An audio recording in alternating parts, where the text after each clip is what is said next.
আগরবাতিটা কী দিয়ে বানানো হয় মূলত? কয়লা দিয়া। কয়লাটা আসে কোথা থেকে? এই কয়লাটা আসে কোথা থেকে? এই কয়লাটা কোথা থেকে আনা হয়?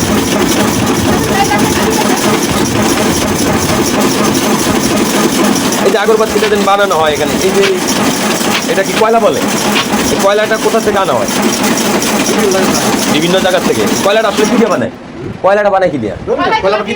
ওই যে এই যে কয়লাই যে আমরা যে পুরি, এই কয়লা লার্কির, ওই লার্কির কয়লা দিয়ে এই আগরবাতি তৈরি করা হয়।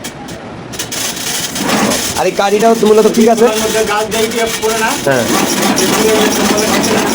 গাছ যেটা পুরে এই কয়লাটা ইট পুরে, ইটের কয়লাটা দিয়ে মূলত বানানো হয়। আর এই যে কারিটা কি দিয়া, কারিটা কি গাছের? গাছের। যে প্রতিদিন আপনারা কত বান্ডিল এই যে আগরবাতি তৈরি করতে পারেন?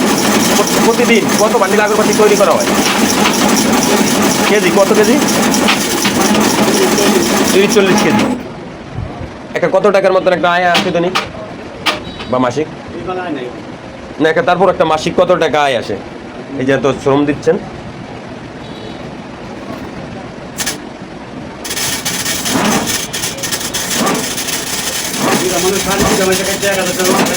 দুইটা মানুষে 1000 টাকা রোজ ফলান যায় না?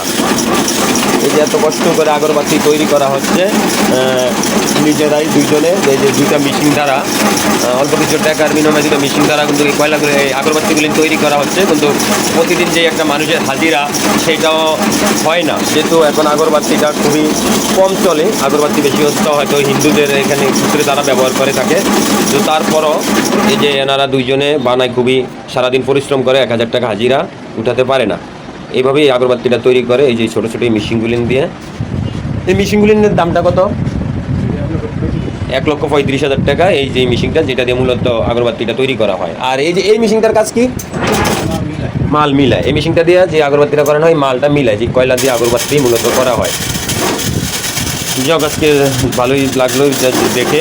আপনারা যারা এই ধরনের ভিডিওগুলো দেখতে চান সবাই একটু লাইক কমেন্ট করবেন, এবং যাদের আগরবাতি নিতে চান এখান থেকে পাইকারি দরে কেজি হিসাবে আগরবাতি নেওয়া যাবে, আপনারা কমেন্ট করবেন, আমি আপনাদেরকে লোকেশন দিয়ে দিব বা পরবর্তীতে ওনার ভিডিও দিয়ে দেবো। যদি আপনারা বেশি করে কমেন্ট করেন, যারা আগরবাতি পাইকারি হিসাবে নিতে চান তারা যোগাযোগ করবেন, আমি আপনাদেরকে সরাসরি লোকেশন দিয়ে দেবো এবং সরাসরি ওনার মোবাইল নম্বরটা এই পরবর্তী ভিডিওতে দিয়ে দেবো।